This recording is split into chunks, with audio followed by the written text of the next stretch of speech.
created and hosted by Victoria Vesna. I'm Bess Rocklitzer, president of the David Bermant Foundation, and we have a very fun episode today featuring Emily and Amir Shaeer. Emily and Amir are the founders of the incredibly successful Dos Pueblos Engineering Academy here in Santa Barbara, California. I'm honored that they joined us today and very interested in hearing more about all they've accomplished there and their vision for the future. Please enjoy the presentation.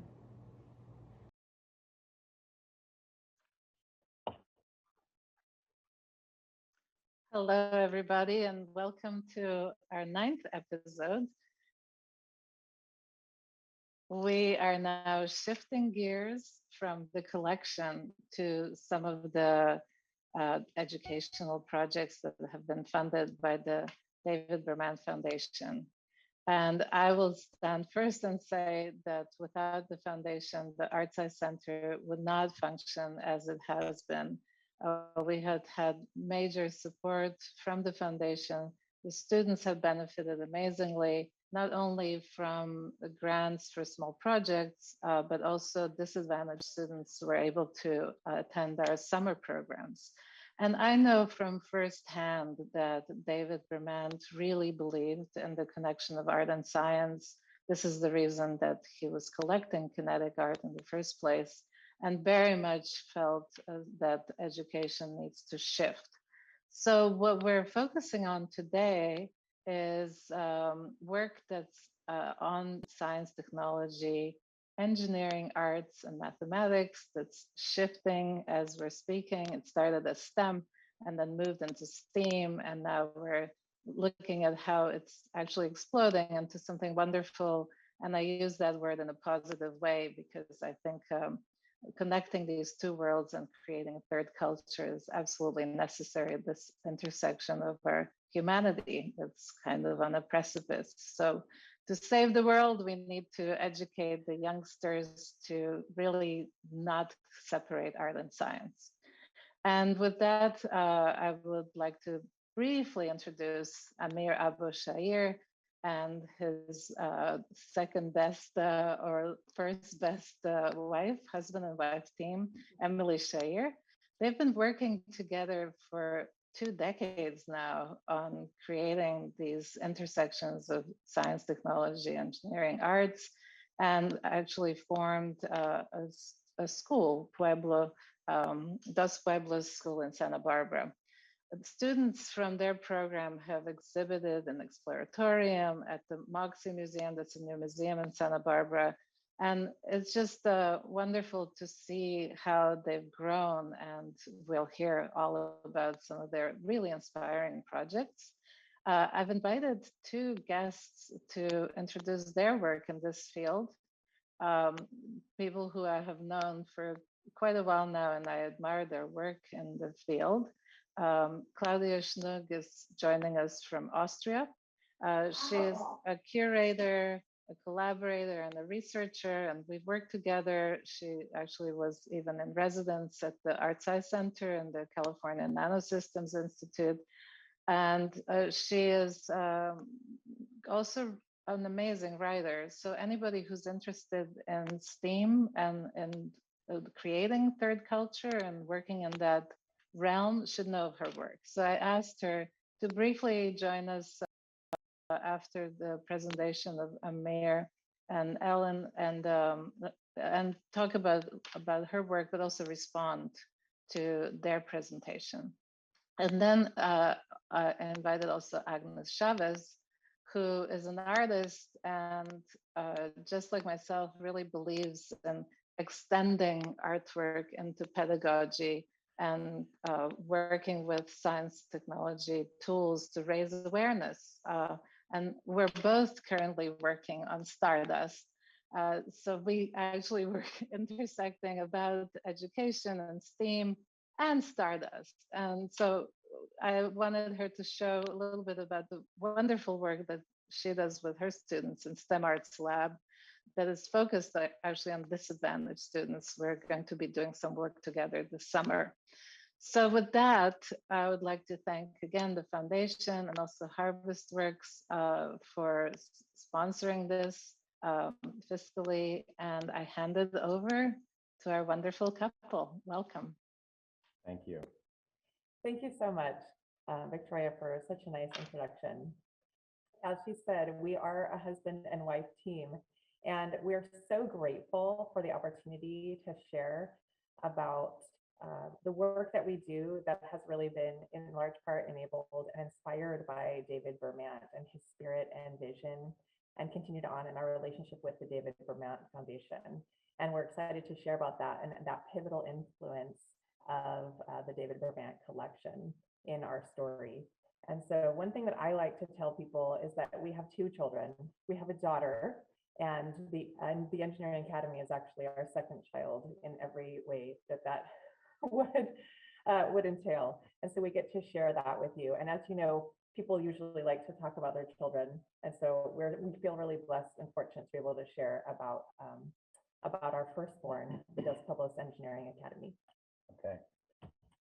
So the beginning of our process, really, my background, my original background was physics. I got a degree in physics and ultimately a degree in mechanical engineering, and I worked in aerospace. And so when I came into teaching, I was excited about bringing, science and real world hands-on science. I didn't really have like a lot of connection with the art, but you'll see how that grows over the time as through this talk. And so we were doing very traditional projects, and there's these photos right here. They're a little grainy. This was back in the old days of film, and these are screenshots from a video. So we don't have like good, it's not the day of iPhones on everything, and everybody's got every picture of everything they've ever done. So we've got these old pictures over here, and they're really showing just your traditional kind of Rube Goldberg machines, water bottle rockets, bridge building, all these types of things that people typically do in a more of an engineering program. And then as we were moving forward, we started to explore what was possible with students. So setting up this conversation, ultimately what we're going to be sharing with you is that we build professional quality exhibits with our students and put these into museum spaces and even more. And we want to share how we came to that. And we're very fortunate to be exposed to things like this. So show this to you. And the hope is that when you see this, you'll get a sense of, we cut our teeth on this competition robotics. And so we tried to build artistic robots. We always won the Industrial Design Awards for these robots. We tried to make them not only look good, but function well.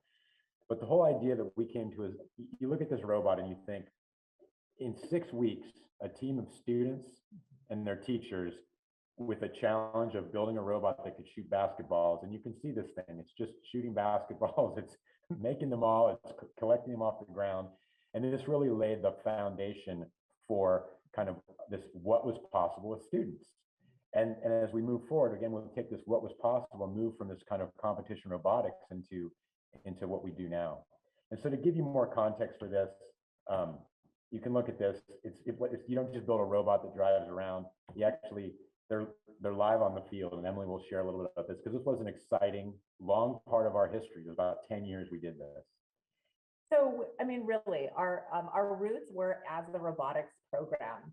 And this is, we owe a debt of gratitude to First Robotics, and Dean Kamen, the founder of that. And his idea really, a lot of people do not get excited about robots.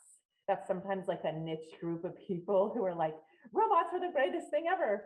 And what Dean Kamen really did in that video kind of shows, and made it really exciting, created opportunities for young people, teenagers to organize as teams and participate in robotics as a sport, as like a competitive sport. And it was in these big arenas. There were championships. We would go to like the Georgia Dome, and there were so many people. You can see in the stands, thousands and thousands of people from international audience, and you would get a chance to engage, students in this way that they could feel like they were part of a sport too. And people were like screaming and crying in the stands and saying, "I can't believe I'm screaming and crying for a robot." So that was our roots, the robotics program. Yes, exactly. And so through over the beginning years, we grew in interest. And so students really wanted to participate, in large part because of how exciting the robotics was. And so we expanded significantly, and we actually broke ground on this facility that is shown here. And we were able to expand and build to involve 400 students at the school, which is 20% of a comprehensive high school. And we really want to share that we are 50% women enrolled in this program. But again, it started really more as a STEM program. And when we brought this facility into existence, we had an opportunity to re-envision what we were doing. And we decided intentionally that we wanted to incorporate art into what we were doing, art and design. And that felt really brave and also like, what are we doing? And some of the people who were more rooted in robotics were like, what are you doing? This is a terrible idea. What was really interesting is that on our side, my side, especially as an engineer trained, I felt like the pressure to not go that direction was so high versus the art community was so embracing. And so what I hope that we're doing and what we've been able to do is really help people to see, especially on the engineering side, how you can build these artistic creations, how you can build things that have impact beyond the typical engineering projects, and that they can really make an impact on the community. And so I think a lot of folks that were dubious at first really have become believers, and I don't blame them. I mean, they weren't involved in seeing it. They were in their own engineering world. But I will say that the art community was very much like, this is possible. You are moving in the right path, and we appreciated the support of that. And then came the David Bermant collection, because we were looking for inspiration. Honestly, we were looking for validation because we wondered, like, well, are we crazy? Should we just stay robotics competitions? Like, that's cool, that's working for us. We thought, no, like, there's more to offer. And so we visited, our entire staff had the opportunity to visit the David Bermant collection. And that was so transformative and so special, because we saw things like this exhibit, this George Rose piece. And we could see, like, yes, that was like Amir's, you know, the Rube Goldberg machines they made with the balsa wood and the hot glue. And we were like, no, we can do this. Like, this is really cool. And really believed, like, people are going to understand this, and they're going to see this vision, and it's going to be really exciting. Right. And for us, what I started to realize is that, you know, I started to feel like the Bermant collection allowed us to see like a broader version of what art is. I think I had a very narrow perspective of what art could be, and didn't feel even accepted in that world, I think, as an engineer, until we started to do this. And then, you know, you see something like this George Rose sculpture, and with these marbles and balls and sounds, you go, well, if that's art, we can do that. You know, and something like this piece right here, the two different series that had the resistors and the circuits and all of that, you know, proudly displayed. And then also just the interactive nature of it. And then in terms of when this was created, just kind of how cutting edge that was with the circuitry. And then you know, a piece like this that really is incorporating light, but incorporating kind of the physics of how light behaves, and dealing with, you know, internal reflection of two different mirrors and all of that. So just being able to see all of the science presented in that really just helped us really feel like we can easily do this. This is a great fit. But our team, not coming from the art world, we were really wondering, well, what is art? Do we know? Like, I think we know what design is, and we know what looks cool, but who are we to say, well, that's art, is that art? And going to the David Bermant collection really helped us. And we were like, it is. It's so exciting. I would still say that even like, I wonder sometimes if we have like, you know, like you have the imposter syndrome, you know, like, are we artists, you know, are we doing art with our students? But, you know, I think that as we go through this, it's really exciting work, I think. So what I'm going to do now is I'm going to go through a series of 3 example projects that we do with our 9 through 11. And to help everybody understand the way we think about education, with regard to the way we do it, we really have a balance of sophistication with creativity. And the sophistication is really important. We have to get these kids to have these kind of high-level technical skills, art skills, etc., so that they can perform at the senior level in the capstone course and be able to create these exhibits. We also have 400 students, and we're trying to provide them with these skills. And so what we've done, and you'll see this across these 3 projects I'm going to show you, they all are a platform. It's a platform for the students to be able to leverage. There's a creative component that they engage in, but without that platform, we couldn't scale this to 400 students. And when I look back at my own beginnings, when I was doing the Rube Goldberg machines, one teacher trying to manage 32 different Rube Goldberg machines with 32 different platforms was very, very exhausting, and the outcomes were not very strong. So what you'll see here, this is we call this the Luminism Shadow Box. It's a newer project. Our team just developed it for our students this past summer.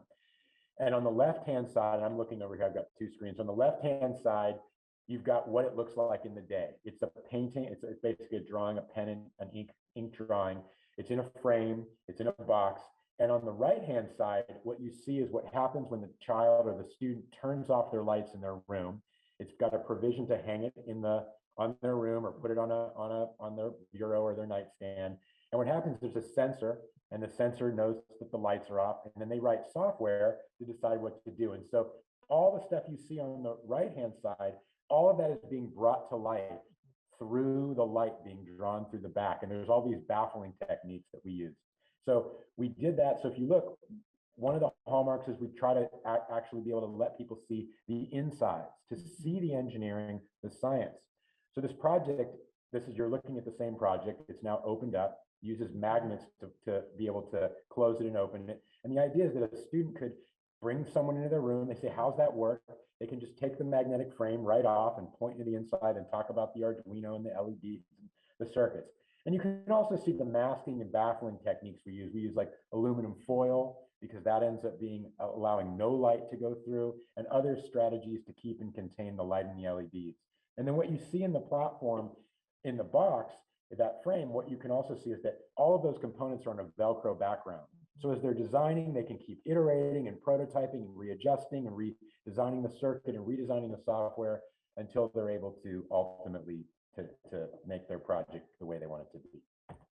And in terms of integration, we talk about this notion of any of these aspects of this project in a traditional high school. It could be, I'm in a CAD class, I'm going to learn how to CAD. I'm in a wood shop class, I'm going to learn how to make a wooden frame. I'm in an art class, I'm going to do an ink drawing. I'm in a physics class, I'm going to learn about circuits. I'm in a manufacturing class, I'm going to do machining. Or I'm in a circuitry class, I'm going to learn how to do electronics. And all of this gets integrated into one project. And so the student, even the computer science, you've got like 6 disciplines that are equally integrated. So this is, again, another example just to show you can see in the day, it's just this simple, pen, ink drawing. And then over here, this is kind of what the delight that the students can get to do. All of a sudden you see all these dolphins, and there's this planet and a spaceship coming out of nowhere that's maybe, taking over the city. Who knows? Maybe they're friendly. It depends on your perspective. But again, the whole idea is designing this platform. And it's so wonderful at the end when we use this platform to see 100 kids, and there are 100 different interpretations. And at the end of the project, we can look across 100 of these complex projects being, developed, and then they go off to their houses, and they're able to share this work with their parents or their relatives, and everybody's, brought into the world of art, the world of engineering, and invited in. And that's one thing that really was special about the art for us, is that it really invited it invites people in. When you create something that's just an engineering project, it tends to be opaque and it tends to have barriers around it. The art is really a tool for bringing people in, and we really love that. And really, to Amir's point, how the idea of exposing the underside of the art piece to really show the Arduino and the breadboarding, that gives people, because people have been delighted by the art piece and they feel that they can access it and be like, wow, that's really cool. They have maybe then a little bit of a hook to then want to hear a little bit more about the technology piece that you don't necessarily find in something maybe like pure robotics. So we have a really unique facility, and Emily's going to kind of narrate the facility. And this is another project will be highlighted in this narrative, but really it's more, the purpose of this video is more to show the audience this special place we have with all of these tools, etc. And so really what we want to show through this is the specialized facility, and also the way that our curriculum is built so that it's recursive, and we call it rotations, like a rotation model where the students are moving through the spaces, and maybe at like 2 weeks at a time. There'll be 2 weeks in the computer lab, which you can see this young woman here in the computer lab, and she's working on her CAD designs for this light sculpture project. And then they move into a manufacturing space with those drawings. They take them over. They're learning how to find right coordinates so that they're going to be drilling their holes for their light sculpture. This is showing our manufacturing space, our machine shop space. And then from there, they're also going to be learning Arduino. They're going to be doing some coding. And so they're doing this in little bits and pieces, maybe like 1 or 2 weeks at a time. And then they're rotating through this facility. Of course, they're going to be doing some soldering and working with circuit boards. And that's a very, very high level in certain ways. A lot of people don't have opportunity to do soldering and work with circuit boards on a project that they're going to bring to completion, particularly as a teenager. And then here's just like the showcase of all 100 of those completed light sculptures. And that just gives you a glimpse of our facility and how our curriculum is built in that way to kind of rotate through so that you don't have stuff separated. Because really what we have found is that to marry all these things, not for it to be STEM to STEAM, is that they have to feel that integration and not just talk about it in a theoretical way, but really feel it, to move through the spaces and see how they're all connected, and to continue to do that in this recursive way. And as as we move forward, the projects become more sophisticated. This is a kinetic sculpture. It's rooted in some stuff we learned from David C. Roy. We saw these interactions of these kind of moire patterns. The students design all of this. There's one example here showing this. Here's another example.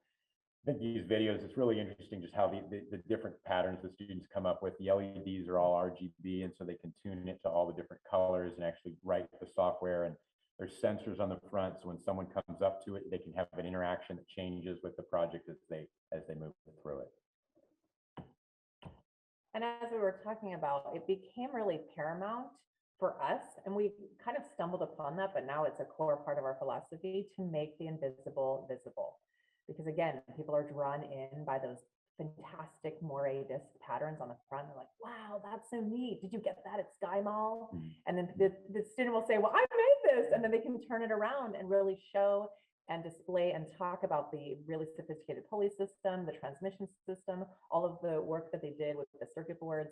And then that feels, there's an expanded conversation, and they're docenting the art and the science together as a whole piece, which is very empowering for them. We did not show in the other video, that was for our underclassmen, our 9th, 10th, and 11th graders. And this space, actually, this photo we took yesterday, it's where our seniors work in this industrial machine shop facility that we have on our campus. And we call this a professional fabrication shop. And this just shows like the access that our students have to real tools. And of course, we're teaching them, they're embedded in that environment. And this is where they can come to be creative, particularly at the senior level. They graduate into this space. And currently they're bringing to fruition about 12 exhibits. And we're going to talk now more about that exhibit movement that we came to understand as our capstone project. Right. And so by leveraging this strategy of sophistication in these platform-based projects, when we get to the senior year, we can really open it up and really let the creativity be more opened up because they've got this broad base of tools and skills that they can leverage. So this was the first project that we embarked upon after doing robotics. And I will say that it's a little bit insane what we did, and it was quite an extreme lift to do it, but it really did get us over that through that transition and allowed us to have even more flexibility to move forward. So it's called the Carousel of Physics. I will narrate kind of conceptually as you just kind of see what this thing is. So it's got over 50,000 parts, 60 students and us. We designed it from scratch and built it and assembled it in one school year. It has about 100 interconnected computers. It's got 60 different physics demonstrations of physics concepts that are presented in an artistic format. And the whole idea was that as someone who taught physics for 10 years and who had a hard time setting up all these physics exhibits, it was like, what could it look like if you could just press a button and see every cool physics experiment ever done and showcase that for people? So to give you a sense, go ahead. Well, I think it also is representative of how insecure we felt. That could we actually make something that could go in a museum that people would take seriously? So there was a lot of scope creep and a lot of like, we have to show it all so people be like, they're good enough. Because they're like, are we good enough? We can't do this. So right here, this next one, we're just going to not talk. This is a video that the students made of one sector. So carousel was made up of 15 modular sectors with 4 groups of students, and you'll see these exhibits, and they're all related to waves and oscillations. So it's all So that. each piece of the carousel was focused on one concept in physics. Almost like a chapter of the book. It was yes, very, and a lot of very physics linear. teachers get very excited. But then that team of students worked on different ways to demonstrate that. So here. This sector demonstrates concepts related to waves and oscillations. The first project was created by Bella Dark. It consists of an elevator which raises and activates a double pendulum. The double pendulum has 2 hinge points, which makes its motion unpredictable. This motion demonstrates chaos theory.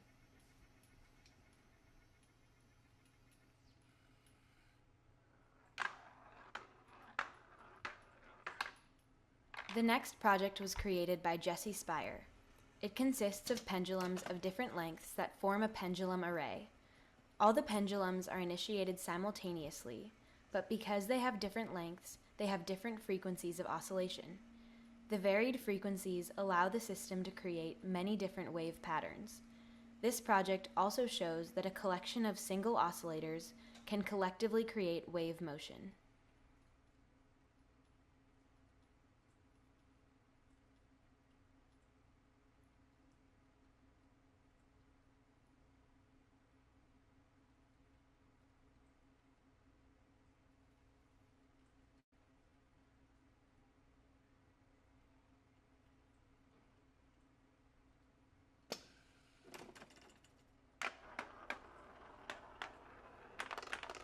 The third project was created by Tatiana Schloop.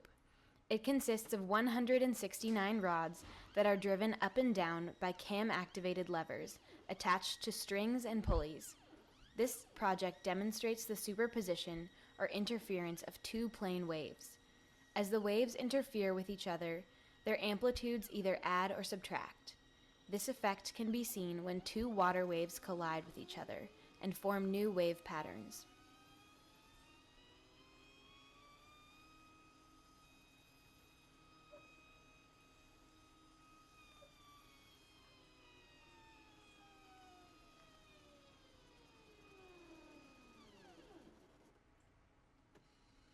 The final project was created by Rachel Teitelbaum. It consists of a freely swinging pendulum attached to a motor-driven cart. As the cart moves back and forth, energy is added to the pendulum until it swings in a full circle. There are 2 sensors on this project, one which measures the rotational angle of the pendulum, and the other which measures the speed and location of the cart. The feedback provided by these 2 sensors enables the cart to continuously adjust its location so that it can balance the inverted pendulum.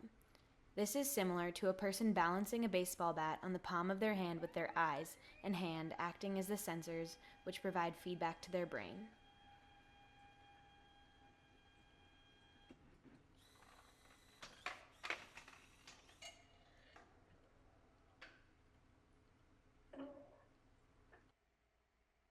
So what's not totally captured there is there's these little marbles that are the narrators, and they go around and they stop on their journey at each of these little, the physics demonstrations, and then the physics demonstration happens, and then the ball goes and continues on that journey.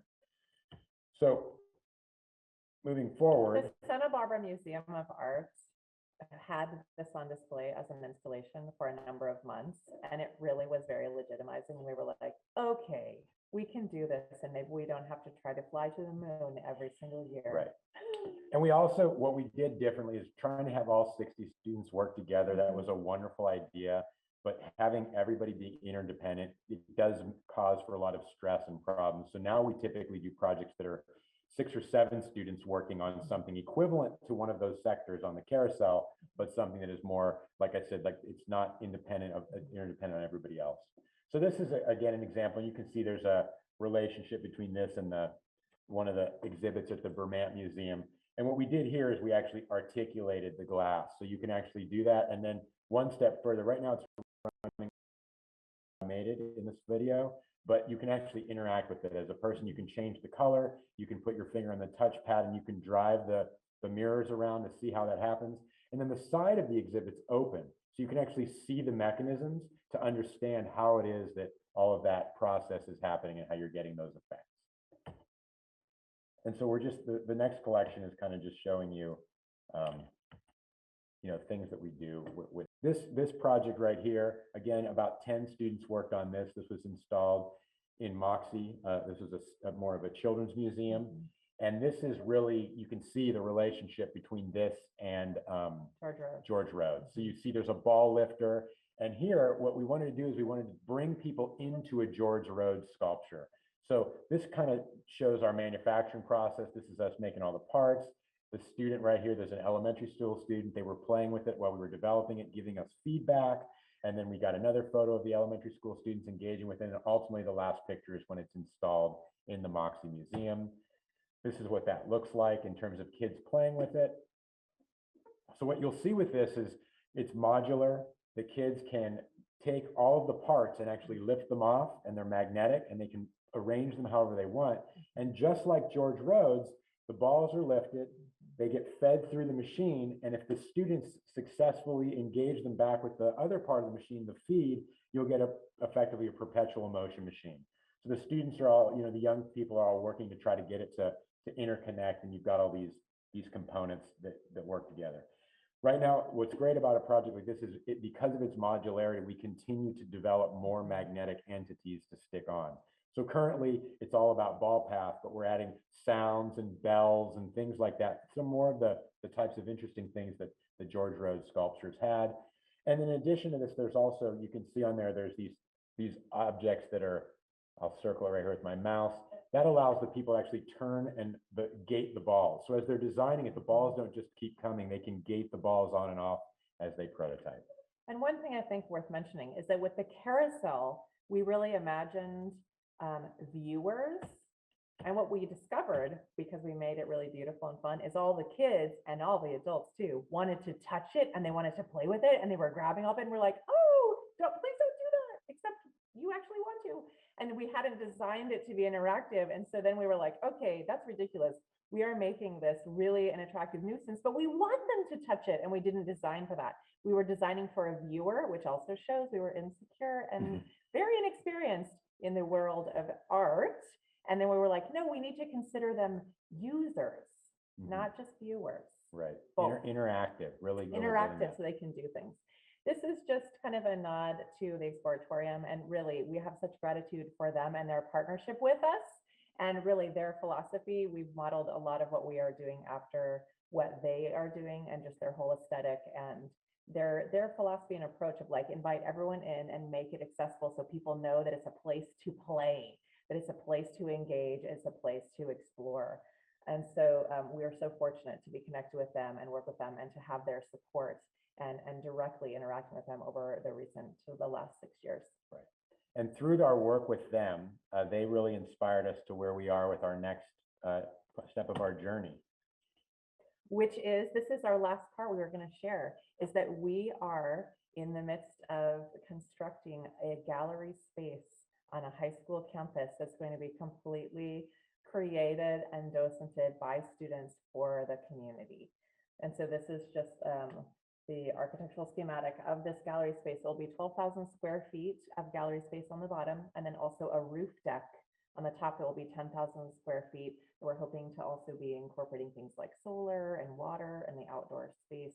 And this is showing our current construction, and it is slated to open in the fall of this year, which, as Victoria was mentioning earlier, it is our 20th anniversary of the Engineering Academy, but it is our child turning 20 this year and expanding to have this facility. I don't know if you can see on this picture that there is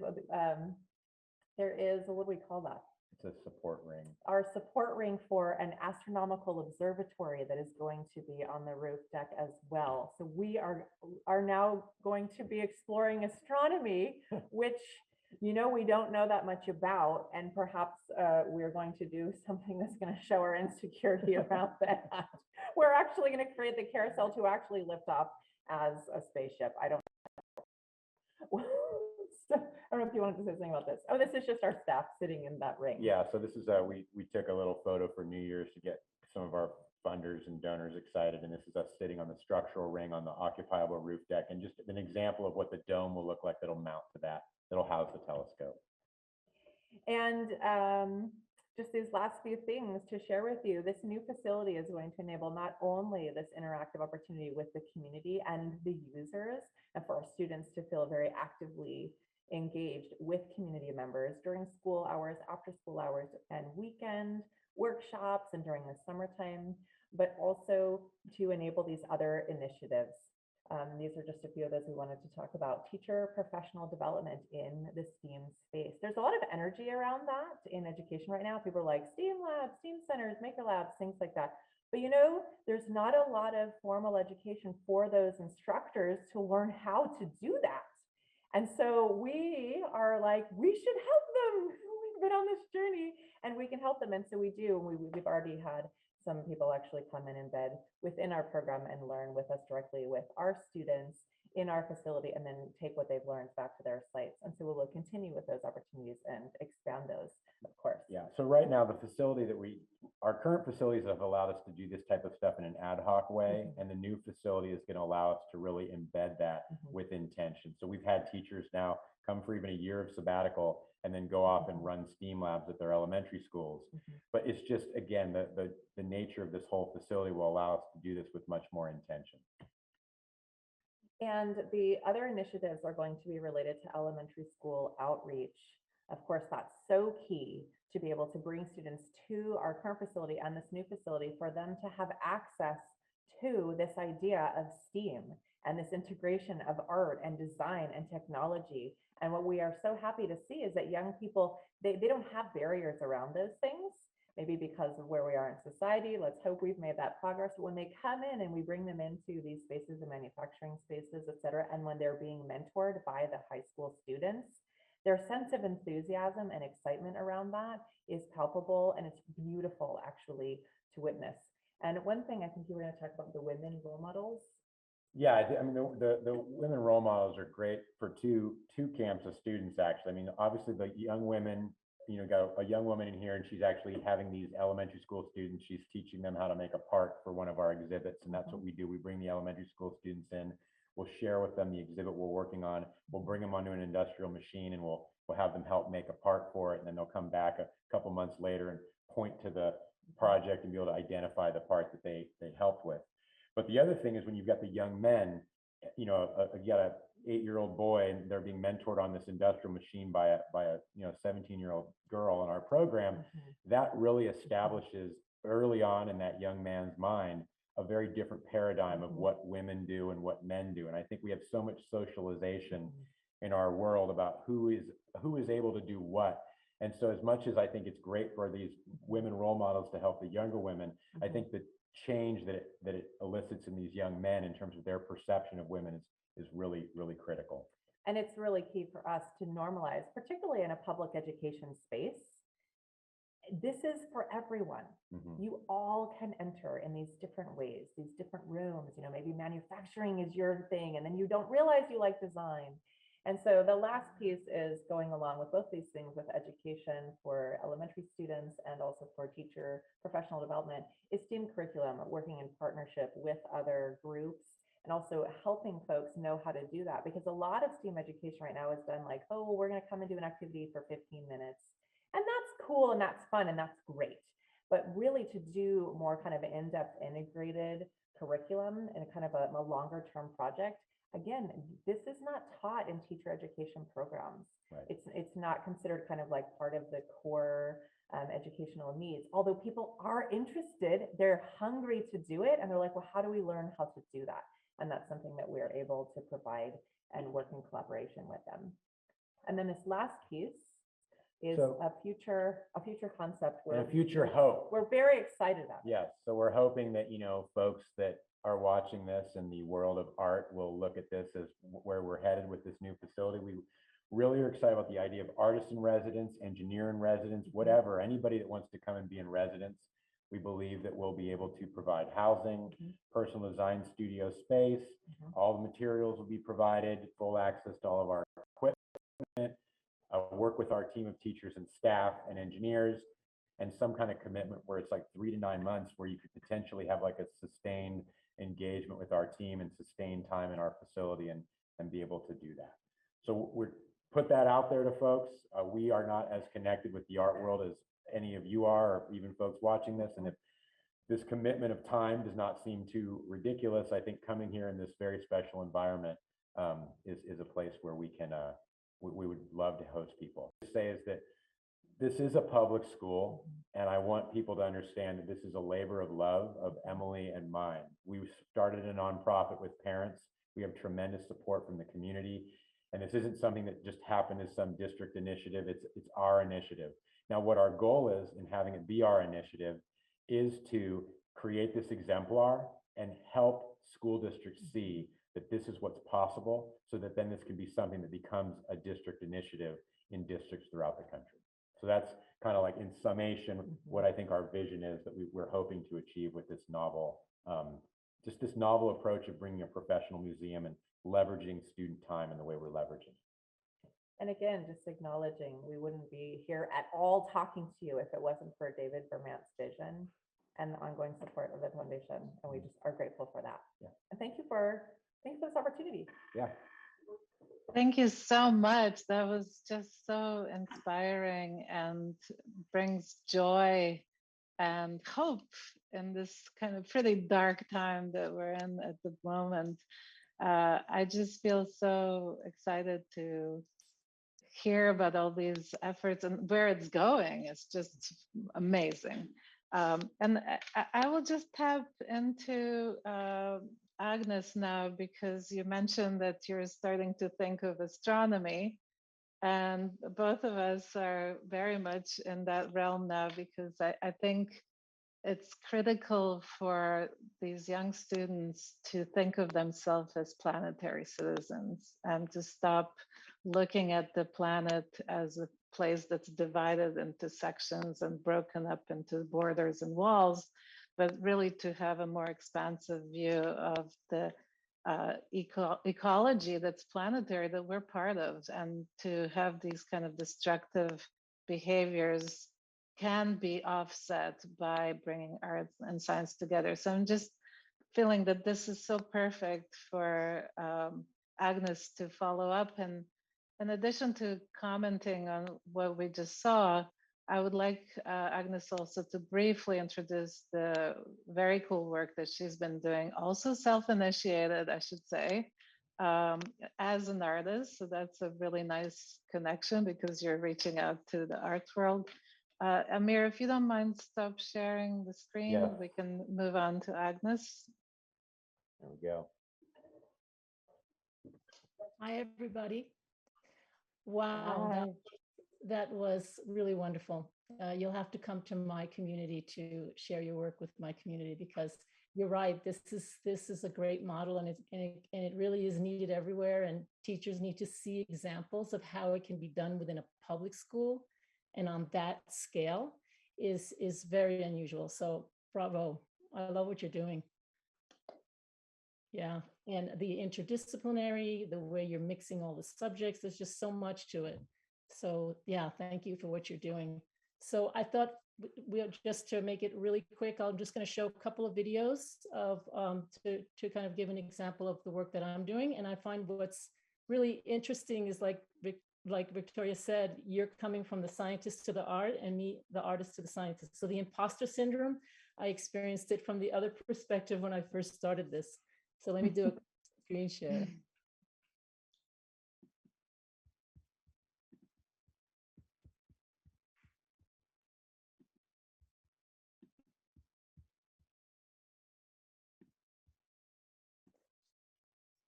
So I'm an artist, but I am also an educator. So for me, they go hand in hand. And the way I work through this nonprofit that I started called the STEMarts Lab, which I started in 2009, when STEAM was not a thing back then. And I remember I had to fight really hard to get people to even look at it. But I'm so happy to see how people are embracing it now. And so I approach it from the artist perspective. So with my creative team, we design sci-art installations that are multisensory, immersive, and interdisciplinary, with the goal of communicating sci-art concepts, and then build the educational programs around that. And those include workshops, apprenticeship programs, ambassadorship programs. and online tools for the teachers to access the content. And I focus as well on public schools and underserved communities based in Taos, New Mexico. Oh, and then finally, it's shared at art and science festivals, so that real world connection, which is what you are experiencing, is so powerful when they get to be part of a museum show or a festival. That is the final empowering part. So the mission of STEMarts Lab is to design these immersive sci-art experiences that develop artistic, scientific, and humanistic literacy with the goal of empowering our youth and to become creative participants, active participants, and informed global citizens. So this is the Venn diagram that I created in 2009, and it still guides me. So you can see that there are the 4 pillars, and then at the core is the goal of how we empower. So it's empowering by developing empathy and humanity, futures thinking. So it's very much focused on applied, and how do we apply the art, science, and technology to real humanitarian and ecological issues in their community or in the world. So the 21st century technology and the 21st century skills, the fact that we work with experts in the field of science, so particle physics, space science. And then on the left, you see we focus on the new media art, participatory art. And I thought that was really interesting, what Amir said about the art, that you had to kind of, your definition of art was very narrow in how it expanded. And we talked to the students about that as well, that art can be decorative, but it can also be a very powerful tool for social change. So we focus on art for social change, art as process, art as a way of knowing. And that's actually very new to a lot of students and even to a lot of teachers. So we focus on art for that purpose. And then finally, as I mentioned, the real world applications. So we really follow and track the progress with our outcomes of what we're searching for. We want them to develop divergent and lateral thinking and perceiving themselves as planetary citizens, as global citizens, developing positive values and ethics for collaboration and community engagement, and really also looking critically at how science and technology are affecting the world around us. So first, I have to go out and develop my science literacy. So I've been doing science residencies. Every year I try to visit a science lab and bring that knowledge and those strategies to the program. So here I am at ATLAS experiment at CERN in Geneva, Switzerland. And I had the opportunity to work with scientists and engineers there to co-design an installation at the data center, which got paused with COVID. It was just about to be connected to the Large Hadron Collider, and now we're waiting for it to open again. But here you can see it went up, and each one of those pods are particles, and they will, like a musical instrument, it will get played by the particles as they get traced. Here's a close-up. And so once this is done, then I'm going to be building educational STEAM programming around it. So now I'm just going to close with 2 short videos to show the final product of how it looks when it's really engaged, when people are engaging with it. This is a festival that I co-founded with Matt Thomas in Taos, New Mexico, called the Paseo, and I designed this youth program for that festival. And you're going to see Victoria's project here as well. The Paseo is a free annual festival that brings projection, installation, and performance art to the streets of Taos, transforming community through art and art through community. Every year, the STEMarts at Paseo Youth Program supports the annual festival to connect youth and community to the latest trends in science, art, and technology. The 2018 youth program was built around the festival's theme of space, from virtual reality and otherworldly landscapes to a GPS interactive installation that transports students into outer space and back, to hacked gaming technology that helps raise awareness to noise pollution in our oceans. For the Paseo 2018 festival, close to 700 students from 12 schools in Taos County participated in visiting artist workshops, STEAM activities in the classroom, and a county-wide youth day in the Space Cloud. What makes STEMarts at Paseo Youth Program so exciting is that students get to collaborate with the artists to create the art that then becomes part of the festival. So students are no longer just spectators, they become active participants. This is the perfect platform for students to play, explore, and imagine a better world. So that's the Paseo. And now I'm going to take you to my latest project. And this was created during the pandemic. Whoops. I don't know why it's not. I'm gonna stop share. I don't know what. Oh, it just takes time. Here we go. Here we go. We are Stardust people. We come from the stars. It's 2021, and due to the pandemic, we're locked up in our houses. But for a brief moment in time, we're connected with people around the world, and it's like a window to the universe opened up to us. Our goal is very simple. We want to understand the universe. If you had to build our universe, what would be the bricks that you have that you can no longer take apart, right? Space Messenger started as a workshop. We connected a classroom in Taos, New Mexico, with a classroom in Portugal, and they met every week via a Zoom with experts in the field of particle physics, space science, astrophysics, native science, philosophy of science, and then all of that content that came out of that workshop became part of the final immersive projection installation that we are now traveling around the world, and it launched here in Portugal for the first time.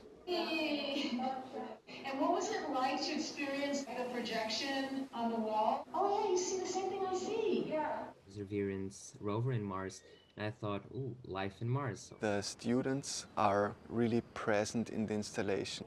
The question that came up in the workshop, the content has been partly created by them. Art helps process information that is unintuitive or difficult to understand. My word for this project is diversity, because of all the diversity of friends and the diversity of knowledge that we've learned. Eu acho que nos ajudou a perceber que está tudo ligado à ciência, às artes, à cultura, às línguas. Ver os trabalhos que eu realizei expostos traz um sentimento muito satisfatório, traz-me felicidade de saber que tenho capacidade para fazer isto e muito mais. We treat them for what they are, which is our future youth leaders. As a result of that, they have more hope, and in turn, that gives me hope.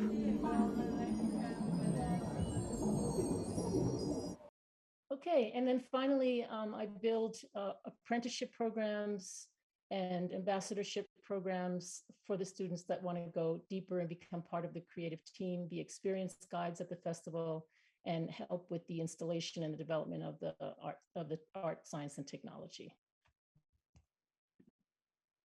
Yeah. That's so wonderful. Thank you so much. Again, we're ending this presentation on a feeling of hope, and like it just gives me so much pleasure to see the interactions. And like you said, you're coming from the arts, and just I totally relate to Agnes's approach, as you know. And I think that Claudia is the perfect person to sum it all up, because she was in residence in CERN and European Station and Venice and all these beautiful places that reached out to her to really frame it and talk to both artists and scientists and bring them together. This is why I thought she would be wonderful to comment, and what a perfect group. I'm so happy. Claudia, thank you for joining us. I know it's late in Europe and it's a very disturbing time, but I see the smile on your face, so I'm hoping that we're at least bringing some light in that dark moment right now. You definitely do. You definitely bring a lot of light and a lot of hope and a lot of positive visions for the future. So, and I'm happy that I did not prepare any slides, because with my background, it would have been mainly very theoretical slides. So I'm happy to really be here to sum up and do some comments. So it was a pleasure to see these beautiful projects and these very inspiring projects. But maybe I also start a little bit with my background. So and I also have these imposter syndrome. So I think everybody who has been educated in this very rigid ways of these are the different disciplines. As soon as you go interdisciplinary, you go somehow into this direction to feel, am I good enough? Can I relate to all these things? So I think it's a totally normal process.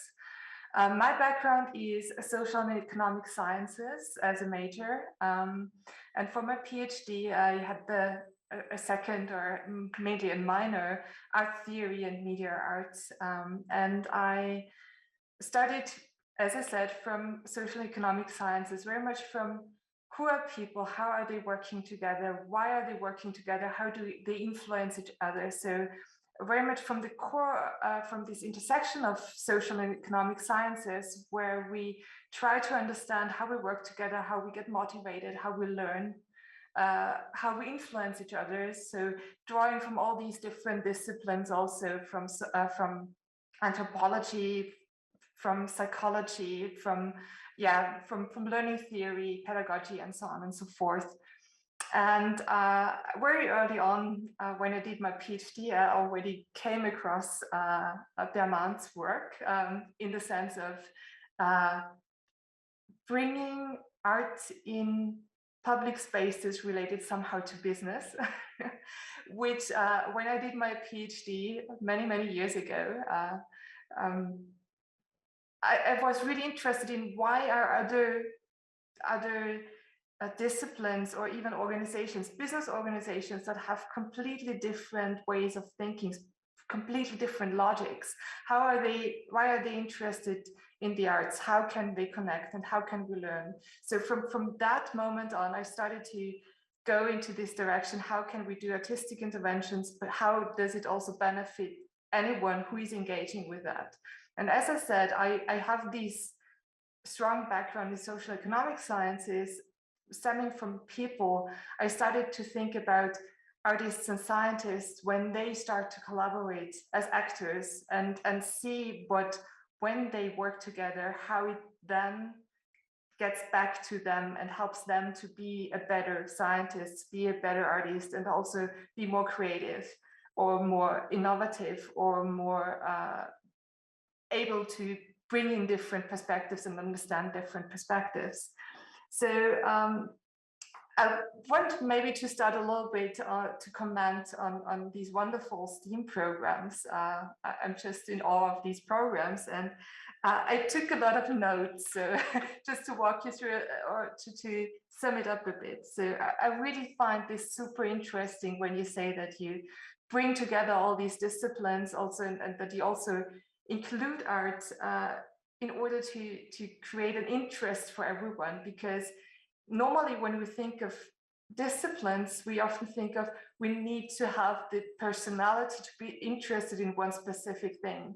But as soon as you create something that is so holistic, you try or get to understand how it all is connected, and how you're not only interested in one part, but in everything actually that is connected to what you're interested in. And thus you need to know how to connect.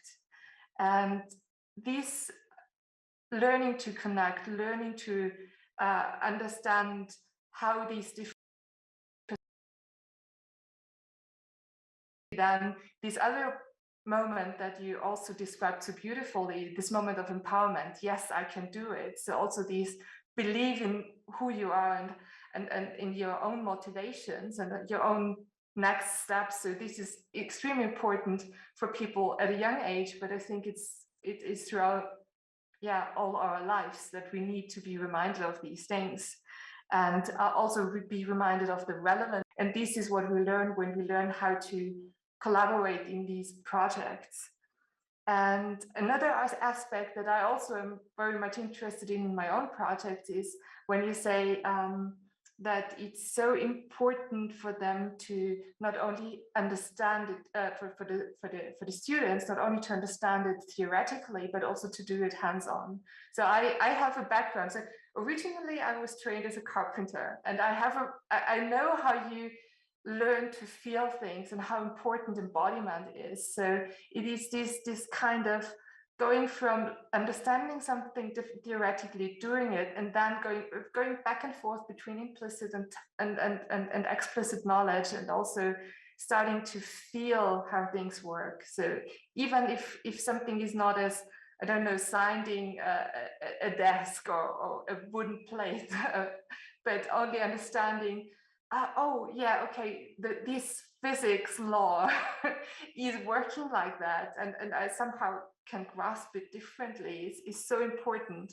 And the more we want to know or we want to push towards technologies, I think it's also important to understand that we do not just need to have this abstract knowledge, and also not only having this solution-oriented culture that is then also cultivated in this kind of learning. And yeah, again, this is also something that I think that we need to take from schools to our own lives. So yeah, and this is what when Victoria said I'm writing on a book, I'm thinking about for my second book now, but I think I already took all the time. So I just want to say thank you for introducing all your wonderful projects, and thank you for having me here. Thank you, Claudia. What a beautiful way to summarize. And I actually never knew that you were trained as a carpenter. All these years I've known you. That's pretty amazing. And it explains a lot to me, actually. It really does. I just wanted to say that there's something that I connected to very much with both presentations. And that is what you just said, that to show how everything is connected. And in my teachings, I always bring it to the students that the industrial age is when it all started getting disconnected and compartmentalized and divided into these disciplines. And perhaps those 200-300 years were necessary, but it actually is unusual for art and science to be separate. This is really coming back to what it should be. And I, just like everybody here, very quickly realized also through having children that it's so important to do this early. I found it very difficult and a real struggle to work with graduate students trying to explain how all this works, because it's already, and the brain kind of gets patterned in certain behaviors, and especially with science students, it was really difficult to bring them in. So and then every single scientist I work with would say that they come to an intersection in their education where they have to make a choice. Am I going to go to art? Am I going to go to science? And my mission, and I know all of us agree, is to just say it is not a choice. It's so interconnected. You can choose to research an atom and get very reductionist about your research. There's nothing against that. But to have that holistic view that Claudia is mentioning is what's necessary to keep this planet alive and to have the health systems in place and to have communication happen in a way that's palpable. So artists are comprehensivists. We are taught to break rules, to check things, to do stuff, but we also are in an age when there's a distrust in science. It's super dangerous. And to bring in art and science together in a way that actually follows some of the fundamental facts that gravity is gravity and that a virus is something that will attack you even though you don't see it. It's really important. I think that for a long time, arts have been throwing around ideas without really knowing what they're talking about. And that's because we haven't had this scientific education. So we love the idea of quantum physics, but we just kind of throw it around. Then a quantum physicist comes in and goes, what are you talking about? This has nothing to do with it. And the world starts separating again. So to work together is critical at this intersection, but the hope is that it stops, that we don't have that decision anymore. It's almost a traumatic decision. I'm sure that you've seen in many students who really want to pursue creative work and they feel like they have to give it up. They have to give up music, they have to give up painting because they're going to go into something serious that's going to be for sure giving them a job. This is such a wrong way to approach a young child, to separate them. It's what Buckminster called de-geniusing children. Children are genius. And what Amir and Emily were talking about, like what happens in 2-3 weeks, we see it all the time in our summer programs. And I have our graduate students mind blown because in 2 weeks, students produce more than they do in 2 years. Just because they work together, they're open-minded, they have no prejudices, they just go for it. And it is the most exhilarating thing, no matter how tired you are, you just feel like, oh my God, there's hope. So thank you so much for this kind of interaction. And I open it up to you as well to just talk to each other a little bit. Well, I'm completely inspired. What an amazing presentation from all of you. And I just loved hearing everything. I have children myself, a 12-year-old and a 5-year-old. So I'm just all hopeful that this goes in the right direction. And I so appreciate everything that you all are doing. And they're girls, both of you, both of your kids. Yes, which is really critical for what Amir was saying. Very lucky. Yes, so lucky. Hanging out at the Moxie Museum. Exactly. So it's also wonderful to see how a lot of the projects were inspired by the Bermant collection. You know, George Rhodes in particular. Wow. Well, I mean, the things that the students are creating are so professional and just they're fabricating every single piece of every single exhibit. It's incredible. I mean, it's really, I think that one of the things that we didn't totally share, but now we have some more time. We're just trying to make sure we got through our presentation and gave everybody the space to be able to contribute as well, is if you look at school, we take kids from 5 years old till they're 22. And we basically say, you're not really a contributor during that time. During that time, you're a receptacle of knowledge. And you are here for us to just put knowledge into you. And that, to me, it's very soul crushing. And so one of the things that we're trying to do and we're trying to demonstrate at some level is what fraction of the time of a student's day can we recapture and then leverage that time. And it's not just the student, it's also the teacher. So as a teacher who was on that treadmill of like, I've got this lecture, I've got to teach this stuff, they need to learn this content, and then I need to test them, and then some external body is going to test them. To be able to extract all that and really just focus on, I like to make stuff, they like to make stuff, let's think of some stuff together and work on it and try to develop it together. Everybody has a more inspiring existence. And so we talk about this. We got 2,000 students on our campus. They're here 6 hours a day. That's 12,000 people hours. I think it's 300 work weeks a day that are being like just evaporated. And the question is, what could you do with that time? And so, like I said, what we're trying to do is demonstrate that some fraction of a day, students can be working on something that will absolutely, every minute of their day with us is actually going to lead to an impact on themselves and on the community simultaneously, and that they don't have to be mutually exclusive. And really that idea that when you are making a contribution and you feel that you're making a contribution, you can't help but feel connection to others and a sense of shared humanity. And that's, I think, what's been interesting about COVID times is everyone being separated. And yes, we were kind of like bridging those gaps through Zoom meetings and things like that. But I think people are so hungry for that deeper sense of connection because we are disconnected in so many ways. And so really coming back to relationships and really harnessing the beautiful piece of childhood, younger childhood, where they don't know yet to not be present and to be like, oh, wait, I'm supposed to be serious now. they're just experiencing joy and they're like, wow, look at this machine and I'm going to try it. And then our teenagers are like, wow, this really is cool. And they're all excited, but because they forget, they're doing it every day and they forget because of, you know, what we do.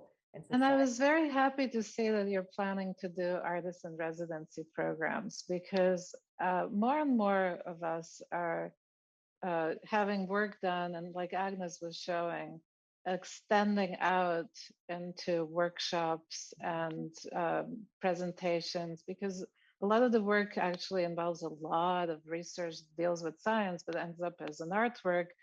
So to allow the children, the students at every level to get in on it and see all the art-based research of science that goes into it and contribute and participate is just such a great strategy. I find it works really well because they enter into something that's already pretty much done or in process. So there's something there already. Then they get to unpack it and participate. It works really well. We see that at Ars Electronica a lot, more and more. They're really starting to go further and further into education, and Claudia knows very well even more programs in Europe. Somehow Europe tends to be more in there with art and science, particularly moving towards education. So maybe you have a comment on that, Claudia, because you actually create residencies in these places. Yeah, there are quite a few initiatives. The interesting thing is that it's not called STEAM that much here in Europe, but there are quite a few initiatives, as you said. Ars Electronica is doing a lot in for different age groups. So I was lucky enough that I grew up very close to Ars Electronica, so I knew it from childhood on. It was just a normal environment for me, and they have they have the museum, and for the museum they have already for first grade kids, they have tours every summer. And they build this up because they have different labs, so they invite them for workshops. Then, as Victoria knows, I've worked a lot with science galleries. So Science Gallery was started at the Trinity University, Trinity College in Dublin. So in the high school, no, not high school, in the university education, but also opening up between arts and science, and also opening up between disciplines so that you can understand what part of what you're actually interested in you could study. So things like that. So you have these exhibits created mostly by artists, but often between artists and scientists, who then theme-wise are exhibited and bring deep insights into different topics. And then there are also other different initiatives, even in management education and MBA education. There are a few initiatives bringing the arts and humanities back into these curricula. There's not so much in high school or education. There's more. I'm not sure if it's also there in the US. It's the Montessori schools that also work a little bit on this project basis, but they're not so much into arts, but they at least bring together different disciplines. And this is a growing scene here. But unfortunately, STEAM at this level is not that much.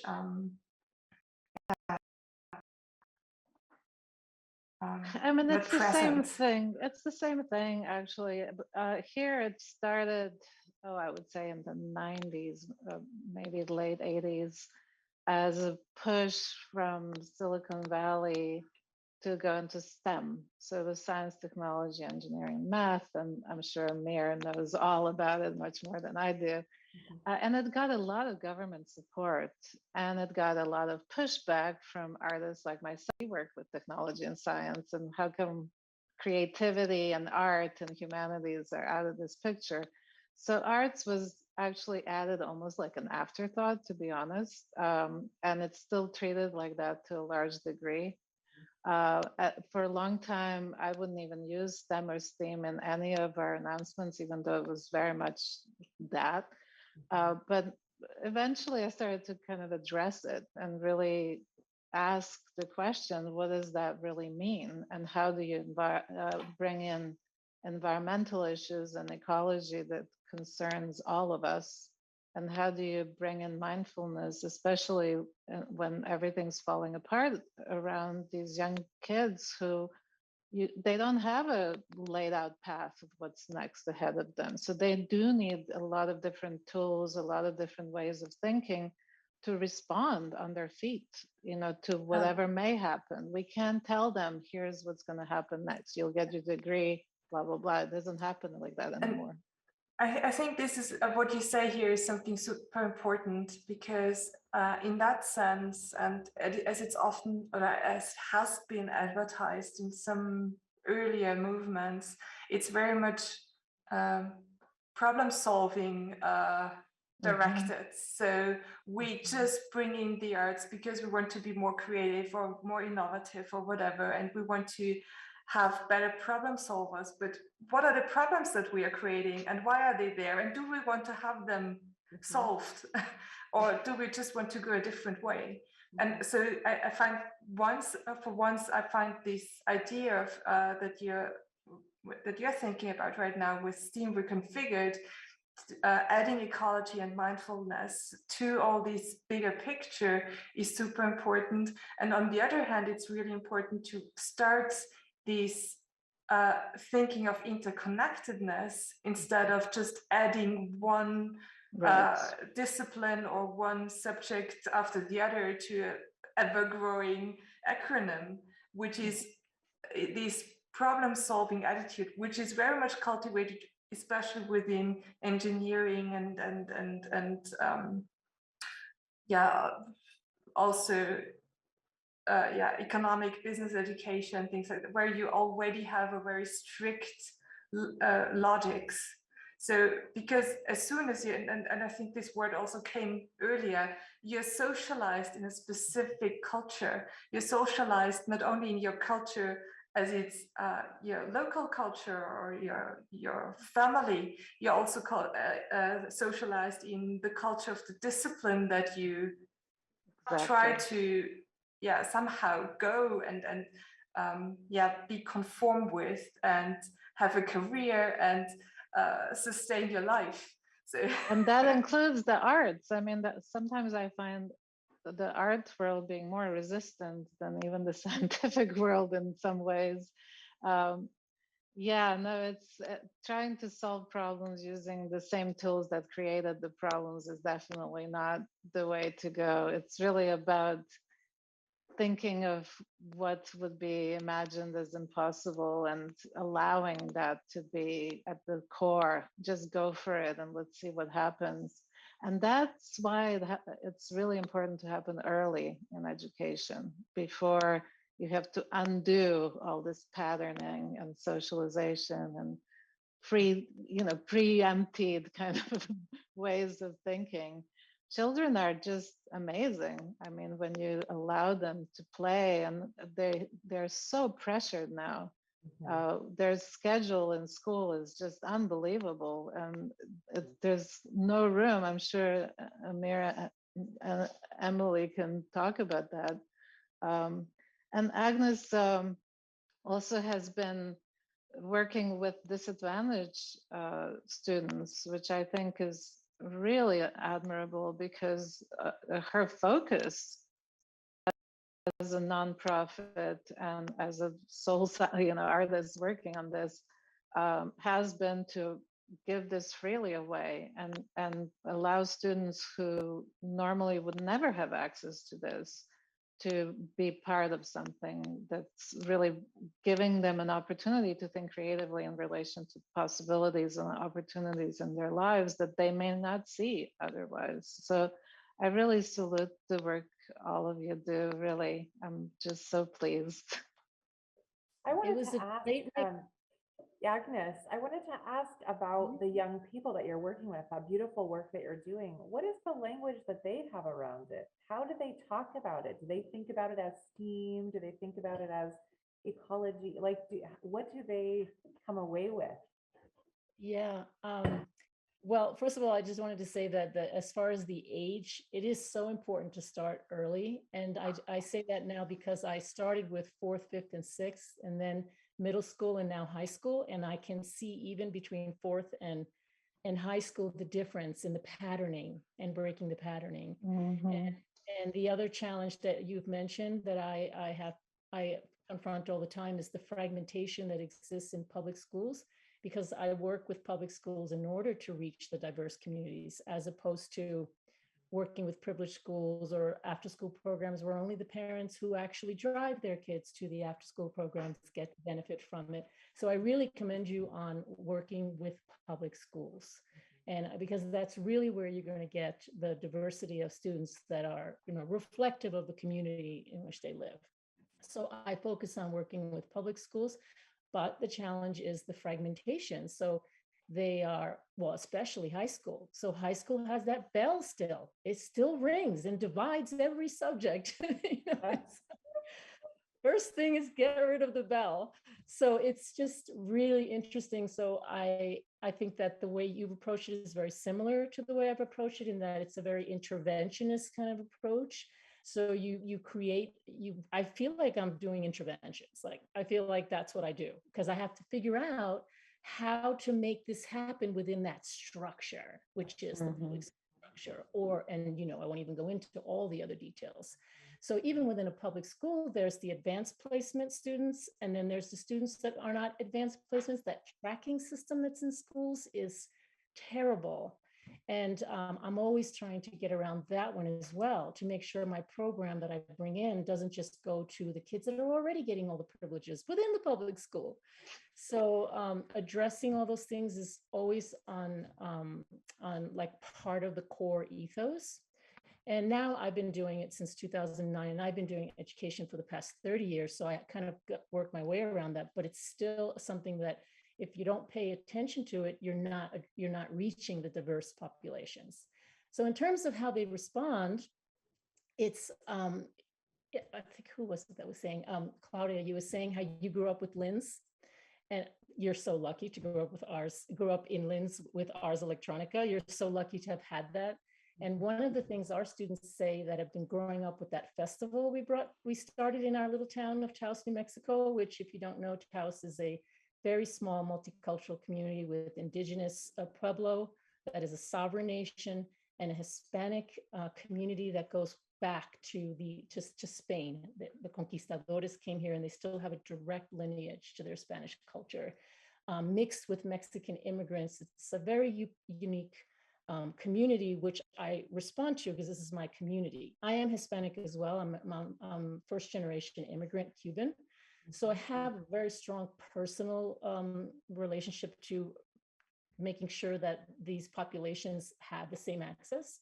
And for various reasons, they don't have access. So they don't have the digital divide is very real in this rural community. So in addition to being multicultural, we're also rural. And so I have to address the digital challenge. How do we bring something to a school that doesn't have good internet, right? Especially during the pandemic, we solved all those problems. We're solving all those problems, but it's happening.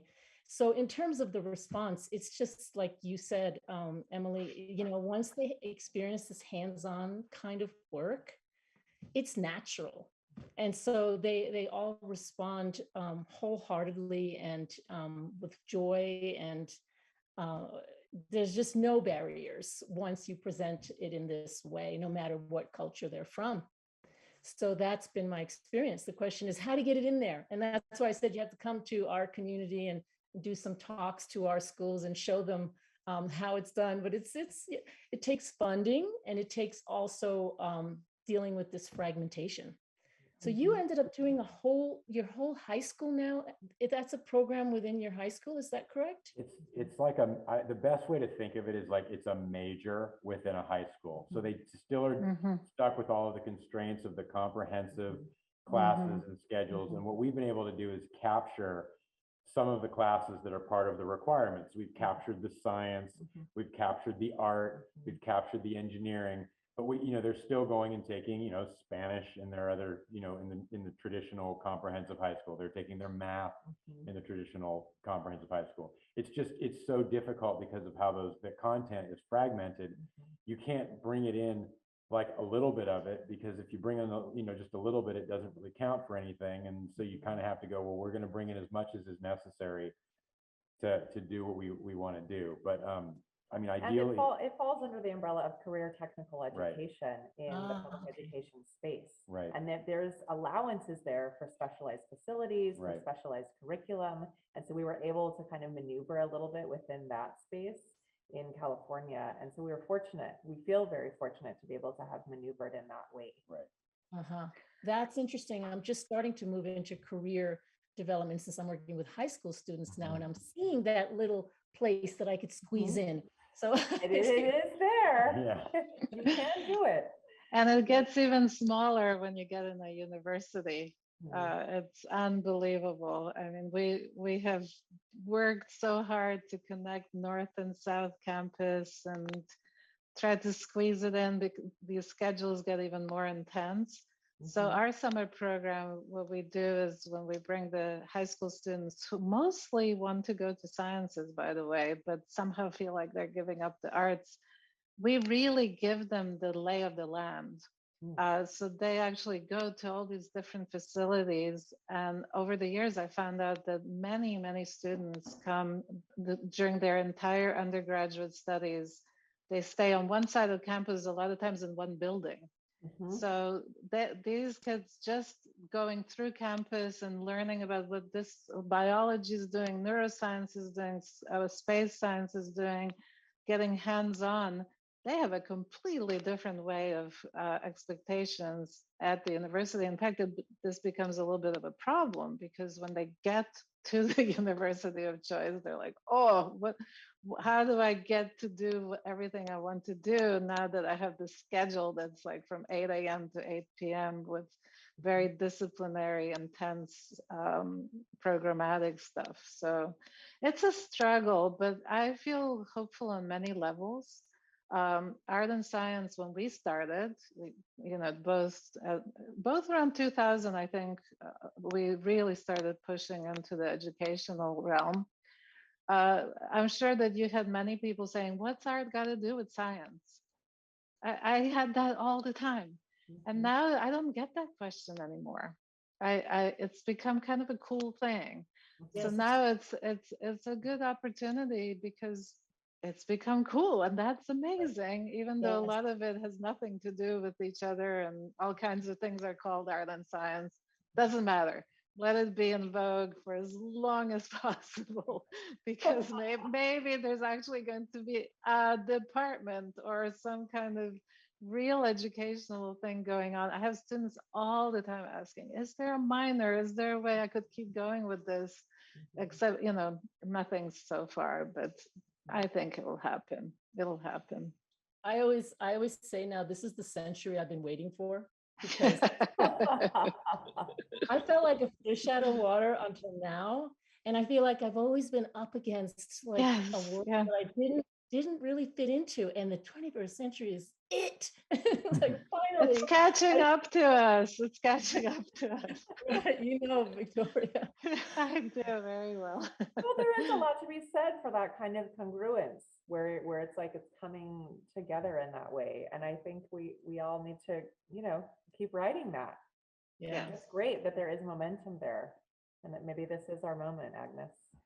Well, I also want to say something that I wanted to follow up that I didn't get to finish the thought when I mentioned to Claudia that she's lucky to have grown up with ours, is that what we're hearing from students that have been experiencing the Paseo Festival now for 7 years, minus the 2 years of the COVID, 8 years, 6 years, is that they've grown up with it. So the same thing you described, and you're doing that too over there with your gallery and your program that expanding. You're going to create something that students are going to grow up with, and they're telling us that they don't see a difference anymore. Right. So in the same thing, Victoria, that you're doing, you're starting to create these opportunities. And when it happens on a community level, it's really powerful. when the parents are involved and yes, the students involved, and you're getting the support of the town, and you know, it's just becomes much more normalized. I think that was the word I heard. More normalized is what's happening right now. So yeah, feels good. It feels encouraging now. Yeah, we're definitely excited about that. We don't have that continuity yet. We have it, like we talked about it, in an ad hoc way, and we're excited about the idea that all of these young people are going to grow up connected to this organization, these experiences, and the hope is that through those connections, you know, it's all going to tie together in a way that makes a lot more sense. And the silver lining of the pandemic is exactly where we are now in the Zoom screens. So we have an opportunity to bring in Claudia from Austria and AGNES from Santa Fe, and I'm in New York currently, and Bess is and Amir and Emily are in Santa Barbara. And what happened that's really fantastic for art and science is the art science community has really spread. So there's hope, and yeah, it is a pretty dark time actually right now. To hear about these initiatives really gives me a sense of after the dark clouds, and the silver lining will open up, and the sky will show again, and the sun will shine, and everybody will be healthier if things are interconnected, and things are interconnected, but if we see that and it becomes part of the way we act, that we're all in it together truly, and hopefully we're raising and helping educate planetary citizens. So I thank you so much, and I thank Bess for introducing Thank you all us. so much. This worked out perfect. It sure did, and you What a were wonderful group. You were so enthusiastic about Emily and Amir. Now I know why. The work Now is you know amazing. why. So let's keep the discussion going and sharing together, and keep educating the new generations. Well, we really appreciate being included in this. So thank you. Thank you. Of course. Thank you so much. Thank you, everyone. Really lovely to meet everybody. Thank Gracias, you. Claudia.